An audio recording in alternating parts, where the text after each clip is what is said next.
বৃষ্টির বাগড়ার কারণে ঈদ যাত্রার শেষ দিনের শুরুটা ভোগান্তির হলেও বেলা বাড়ার সাথে সাথে পাল্টে যায় পরিস্থিতি।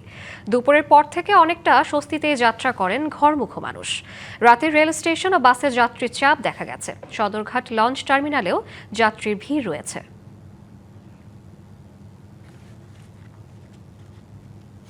মুহূর্তেও বাড়ি ফিরতে রেল, বাস, লঞ্চঘাটে মানুষের ভিড়। বুধবার সকাল থেকেই রেলওয়ে স্টেশনে শেকড়মুখী মানুষের ভিড়। টিকেটের জন্য সিরিয়াল থাকে, মনে করেন ট্রেনে সব জায়গাতেই জ্যাম আছে, মানুষের যাত্রা আছে।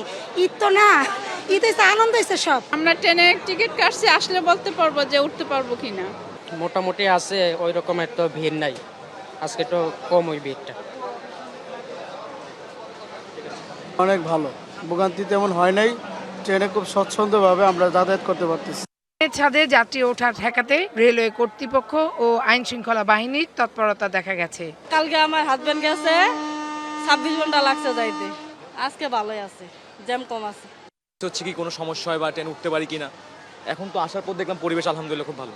বেশিরভাগ লোক ওনারা আগেই চলে গেছে। আজকে আপাতত কোনো ভোগান্তি দেখা যাচ্ছে না এখন পর্যন্ত। অন্যদিকে রাজধানী ছাড়ছে একের পর এক বাস, যদিও যথারীতি বাড়তি ভাড়া নেয়ার অভিযোগও রয়েছে যাত্রীদের। কোনো কোনো রুটে দেখা যায় বাস সংকটও, এতে অপেক্ষা বেড়ে যাওয়ায় ভোগান্তিতে পড়েন অনেকে। প্রায় একই চিত্র সদরঘাট লঞ্চ টার্মিনালেও। প্রতিকূল আবহাওয়া উপেক্ষা করেই গন্তব্যের দিকে ছুটছেন সবাই।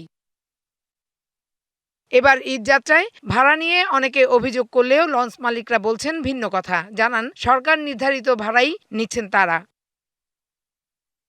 Farhana Juthi, DBC news, Dhaka. বাইকের অতিরিক্ত খরচে চিন্তিত? নিয়ে আসুন রাইডো, মাসের খরচ মাত্র ৩০০ টাকা।